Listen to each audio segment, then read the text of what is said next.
is the Voice of Turkey's English language transmission, broadcasting from Ankara in 90 meter band between 1230 to 1330 UTC and 1545 kHz, and in the 49 meter band between 1830 1930 UTC and 5945 kHz to Europe. The Voice of Turkey is also beamed between 2030 2130 UTC in the 31 meter band on 9875 kHz to South Asia and Australia, and in the 25 meter band on 11660 kHz between 1630 730 UTC to Afghanistan, Pakistan, India, Uzbekistan and Turkmenistan. You can listen to us over the Turksat 3A and 4A satellites and the internet at www.trtdinle.com through the links, radios, and then the Voice of Turkey. Our email address is englishdesk@tit.net.tr.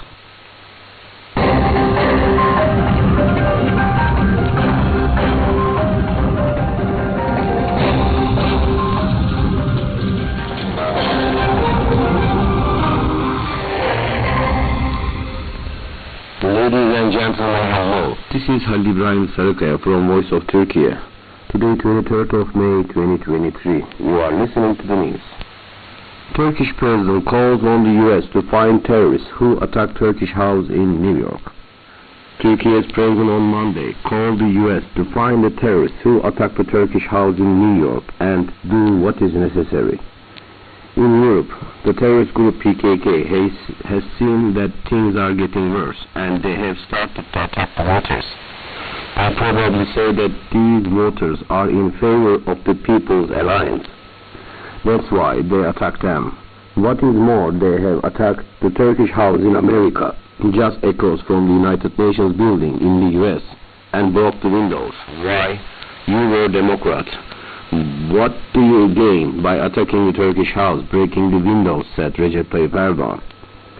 Now, aren't we going to tell the American authorities and security forces, you need to find these terrorists quickly, and you need to do what is necessary? I wonder, if a similar incident happened in Turkey, how would you look at it? He told at event in Istanbul. Turkish house, he said, is entrusted to US authorities there. You need to find these terrorists who broke the windows of the Turkish house with a crowbar. In its more than 35-year terror campaign against Turkey, the PKK, listed as a terrorist organization by Turkey, the US and EU, has been responsible for the deaths of over 40,000 people, including women, children and infants. The Turkish house in New York, a dedicated building for diplomatic missions and cultural events, was attacked overnight in the early hours of Monday. The assailants smashed the windows of the building at 3:14 a.m. local time, Turkish Consul General, New York, Reyhan Özgür told. He said no one was hurt, but 12 windows and the doors of the building, which opened in 2021, were damaged. Özgür also said the assailant, who has yet to be identified, left a small crowbar at the scene. The skyscraper was cordoned off the New York Police Department and the incident is being investigated. The attack has not yet impacted the voting in Turkey's presidential election runoff for Turkish nationals who continue to cast their votes at the Turkish house, Özgür said. Pakistan's ex-Premier Khan gets bailed multiple cases. An anti-terrorism court in Islamabad on Tuesday granted bail to Pakistan's former Prime Minister Imran Khan in multiple cases.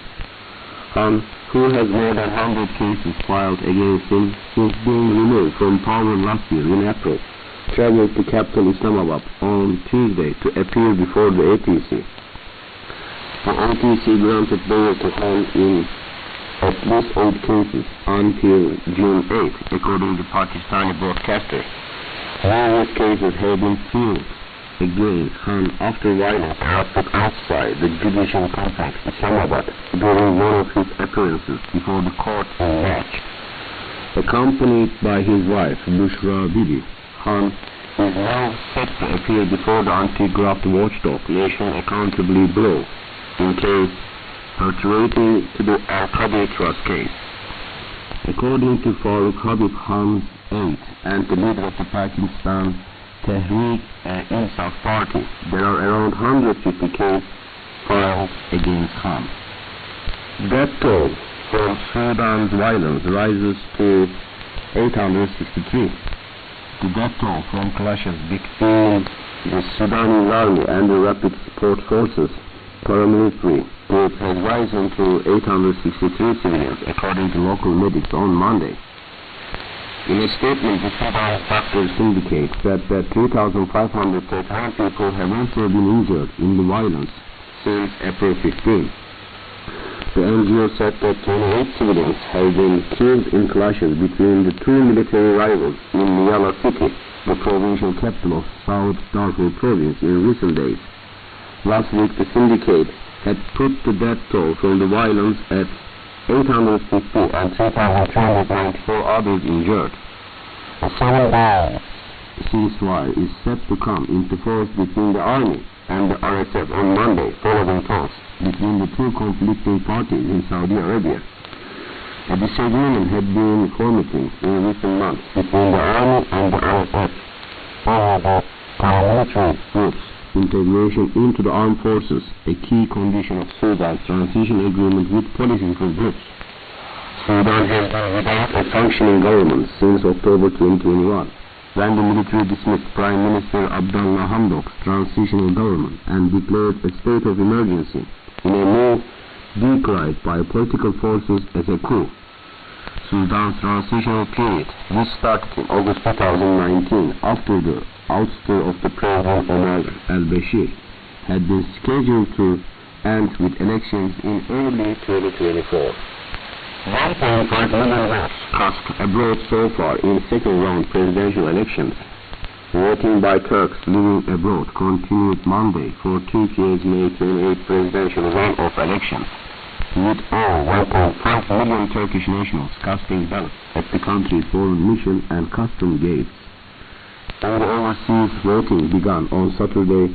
1,500,026 voters have cast ballots, according to the Supreme Election Council. Voting, a diplomatic mission, will end on May 24th, while the process will continue at customs gates until 5 p.m. local time on May 28th. Voters cast in Estonia, Serbia, Montenegro, Lithuania, Bosnia and Herzegovina, and Poland were sent to Turkey. Millions of voters went to polls on May 14 to elect the country's president and members of its 600-seat parliament. President Recep Tayyip Erdogan, People's Alliance, won a majority in parliament, while the presidential race is headed to a second round. In the first round, no candidate won an outright majority, although Erdogan was leading. Erdogan will face Kemal Kılıçdaroğlu, the joint candidate for the six-party opposition Nation Alliance, in the run-off vote. And that was the news brought to you by the Voice of Turkey. Goodbye, dear listeners.